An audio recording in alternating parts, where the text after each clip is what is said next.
Si G-Mans. Maaari po ba akong idemanda ng cyberbullying dahil po na-post ko po ang pangaharas at naging dahilan para masaktan ang aking anak.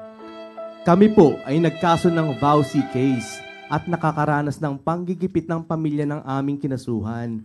Ang nakapost po sa FB ko ay nagpapaalam ng kasalukuyan naming sitwasyon dahil wala po kami agad na malalapitan sa lugar.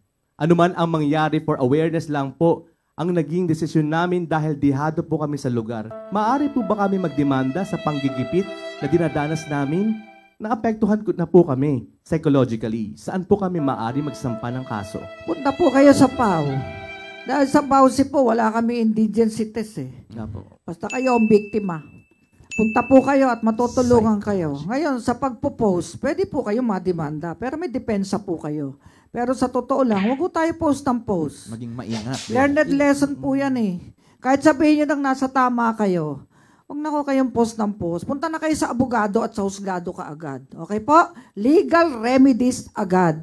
May PAW lawyers po tayo. Hanapin nga natin itong link nito. Ayan, nandiyan na. Ibigay na natin. Kay Direk Dakpano, ang super girl ng Katarungan. Yeah. Okay.